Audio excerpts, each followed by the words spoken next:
dis nie sommer net 'n gewone 9 tot 5 kantoorpos dien nie. Dit gaan met 'n groot klomp liggaamlike oefening gepaard. 'n Liefde vir die natuur en die buitelewe is 'n bonus. Moenie dit eens oorweeg as jy 'n vrees vir hoogtes het nie. Shane McPherson is aan die stuur van die Universiteit van KwaZulu-Natal se Kroonarend Navorsingsspan, wat in die geïntegreerde Durbanse metropolitaanse groengebiede stelsel werk. Hy kontroleer meer as 90 plekke waar neste voorkom, om kuikens se oorlewingskoers te bepaal en te sien of onvolwasse voëls uiteindelik deel van die broeibevolking word. These are not my eagles to research. These are the eagles that belong to the city of Durban. They are an endangered species, and elsewhere in their range, deforestation and mining and bushmeat industry, these are all causing the crowned eagles to decline. So it's remarkable that in a city of 4 million people, crowned eagles seem to be doing very well.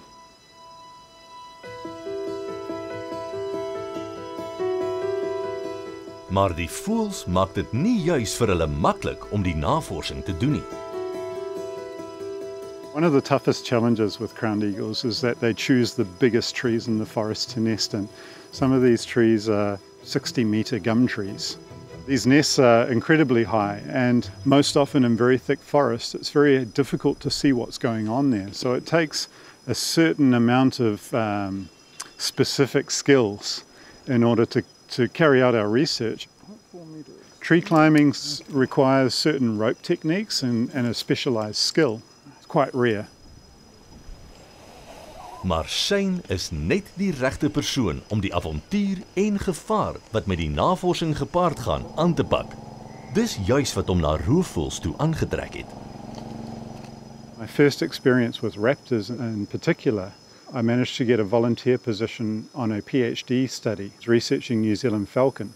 And the very first New Zealand falcon nest that I went to, we had to go into the nest and do the colour ringing of nestlings. But these New Zealand falcon are incredibly aggressive.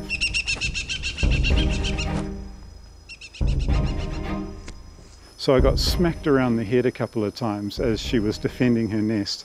She left 2 big bleeding track marks across my scalp. And then from there on, raptors was it. Shane gebruik 'n hommeltuig in en om Durban, sodat hy, sonder dat hy hoef te klim, kan sien wat in die nes aangaan. Hy het ook 'n getroue groep burgerwetenskaplikes in KwaZulu-Natal wat 'n oogie oor die kroonarende in hulle buurt hou.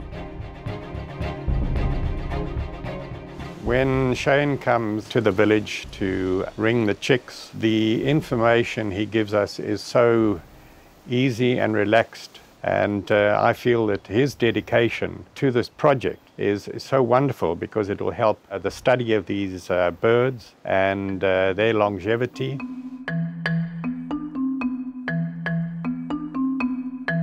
Sodra Shane kan bevestig dat die onvolwasse arend tussen 65 en 75 dae oud is dit tyd om te begin klim en die kuiken te bering.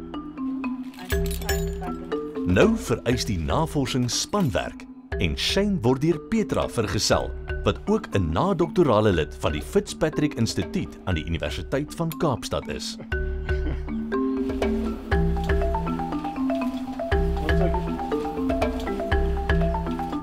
We've put ID tags on over 100 nestlings now.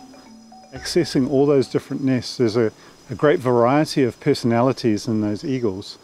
But generally, more often than not, the older the chick is, the more feisty it can be.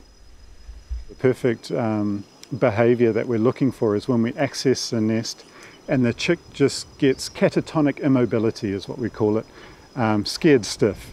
You can approach the eagle, you can wrap your hands around it and move it into the transport bag without any fuss. But then there's some occasions where you get up to the nest, the young eagle sees you coming and it's ready to fight. And it stands up against you, it lays back on its tail, it brings its feet up in, ready to strike. And the worst thing that could happen is it falls off the back of the nest and it's not able to fly, so it could be very harmful, potentially even die from the fall. So we need to be very measured at that time and secure the chick as quickly as possible. There's no point panicking or flinching at that moment. There really has to be a calm, measured approach, and to lift the chick and bring it in and secure it so that we can carry on with our work. Wanneer Shane en Petra weer hulle voete veilig op die grond het, kan hulle vinnig te werk gaan om die ringe vir die voël aan te sit om hom te identifiseer. Dis die ideale geleentheid om vriende en bure hierby te betrek. Each nestling gets 2 rings. One of them is a saph ring, which is on the African database. This steel ring will stay on for its entire life. We've timed our climb quite precisely, so we want to get to the nest when the chick is 65 to 75 days old. It is then around about 80 to 90% of its full-grown size. So this ring will fit nicely, and we know that it won't outgrow this ring. We know from the size that this is a male, and I knew the moment I pulled it out of the nest that it was a male because the foot is actually quite small. I mean, it looks big, but compared to a young female, this is the difference between a butter knife and a chef knife. And we just roll. Die groter rooi ring word aan die arend se anderpoot aangebring. Die vetgedrukte font is baie makliker om te lees. These urban crowned eagles are living in areas with lots of people around, and these colorings are easy to read at a distance with binoculars or even take photos of. This helps us identify the individual while it's still alive and healthy. Met die mens wat op die meeste van die paar oorblywende stukke natuur indring, is dit bemoedigend om 'n kampvegter soos Shane te sien demonstreer hoe ons stedelike gebiede met ons vreeslose gevierde bure kan deel. The one is fetching the chicken. Shane dui aan dat Petra kan terugkeer.